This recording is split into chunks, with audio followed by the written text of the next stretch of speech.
गईलो ठंडा आ गई बना रही।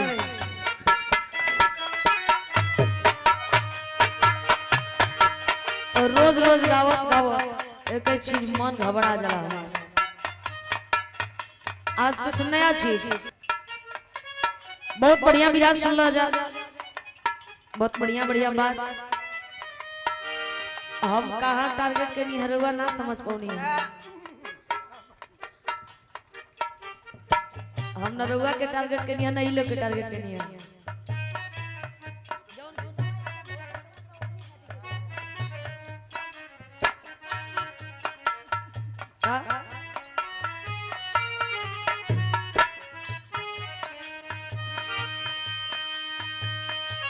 दरना रना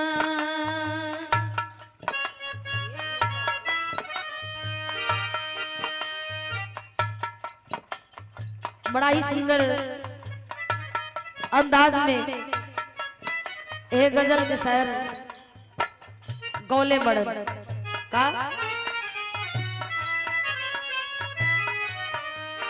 हो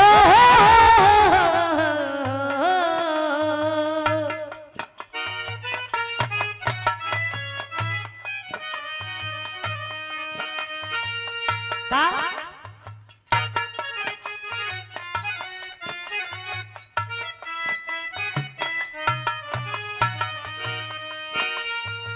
मैं तो हवा हूँ किस तरह,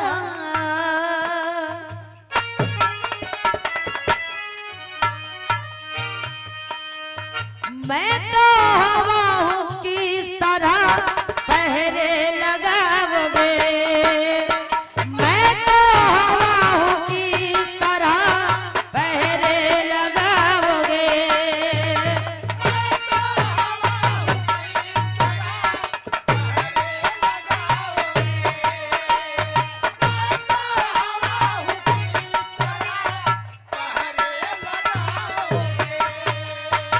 मैं तो हवा हूँ किस तरह पहरे लगाओगे।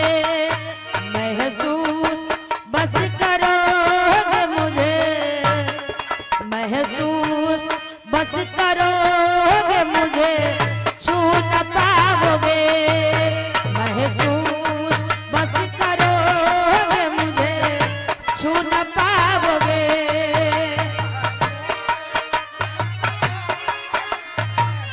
छू न पाओगे।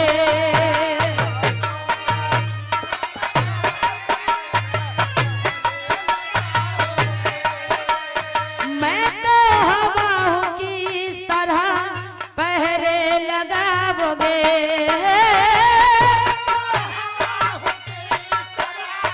पहरे लगाओगे।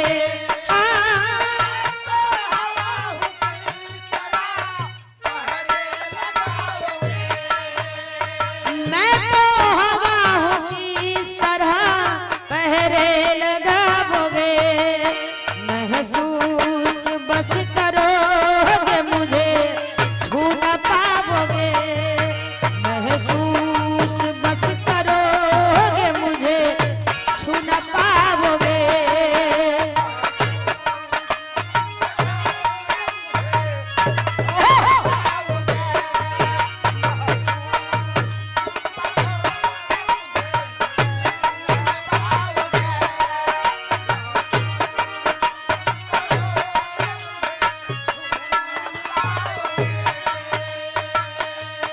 शायर कह रहा है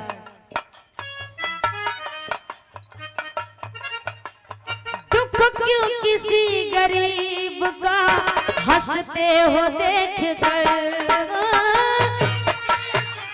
गरीब का हंसते हो देख कर। दुख क्यों किसी गरीब का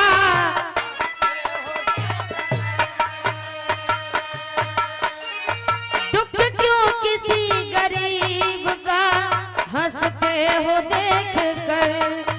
करवट जो वक्त लेगा तो सब भूल जाओगे। करवट जो वक्त लेगा तो सब भूल जाओगे। जो वक्त लेगा तो सब भूल जाओगे।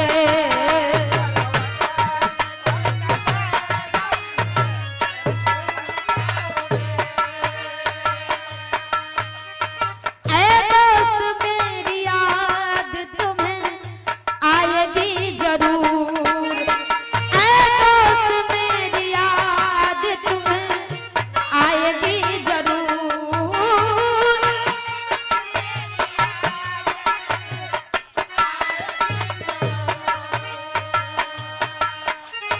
ऐ दोस्त मेरी याद तुम्हें आएगी जरूर।